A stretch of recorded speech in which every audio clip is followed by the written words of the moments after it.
Hey there. So the most popular question by a long shot that I got from everybody here, I mean, literally half the questions that came in were all variations of this one topic. Um, so I will share my screen and take a look at those questions and give you some answers. I hopefully will be really helpful for your journey. Questions were things like, how do I get positive responses when outreaching in Hollywood to entertainment and talent managers? How do I get representation? How does one get their work accepted by an agent? Do screenwriters really need reps? Hint, no, you don't. um, but I like where you're going there. This actually goes down the list in terms of what I think are the even better ways to ask this question for yourself. Here's somebody from China. I'm a screenwriter for a major commercial production in China, but how do I have the opportunity to engage work opportunities at a similar level here, right? So it's a slightly different variation on the question, but the answer is really the same. How do you present interesting project as a business, right? I like that focusing on the business side of it because producers are generally they care they care about artistry and they're not in another business. They're in this business because they really love movies and films and shows and whatever. But yeah, they're I like that this is speaking to the business side of it. And my favorite way to answer ask this question of everybody was what Rachel said, which I think really gets to the heart of it is what's the best way to overcome the fear of networking, right? Because I promise you, my friends, it's only your own limiting beliefs and the fear that you've created around dissolving those beliefs that's stopping you. So the great news about that is, as you figure out your own way to dissolve those self-limiting beliefs and just get clarity on this and just process the fear, you're good to go. Like literally, you can build relationships with everybody that you want to in the business if you've got the goods and if you want to, and if they the type of kindred spirit you really want to be working with, they'll see how awesome you are. And if you're not ready yet, then you and them saying no, they don't want to do business with you is a really beautiful arrow to go, huh, that's interesting because I thought I was ready. And then you get to develop your skills more. So really specifically it comes down to building trust. So the way an agent or whatever is helpful is sort of, so I was repped by a partner at UTA. He sold more screenplays than anybody in Hollywood, really. And so when he would go out with one of my screenplays, everybody in town would take notice. Why?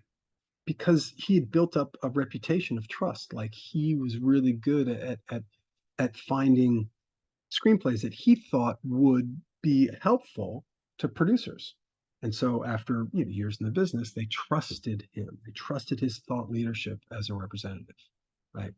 So and how did I get in touch with him? Well, I built trust with a colleague who then invited me to write a screenplay for him. And the screenplay came out a certain way. So this guy who had already previously built up a trusting relationship with that agent, he walked me into UTA and said, look, Brooks is awesome. You got to check him out. Right. So that's how it works. But like it's fine when those things happen, but you don't need them. You can directly, just like I did, build trust with that producer. Because people say, oh, well, they don't accept unsolicited material. That's right. So you build trust so that they solicit your material, right? So, and it really comes down to practice. You need to practice building trust. You, my friends, have access to everybody in Hollywood through social media. If not directly, then their assistant. If not their first assistant, then their second assistant or their third assistant. But 100% of people in Hollywood are 1 to 2 degrees away from you directly being able to contact with them.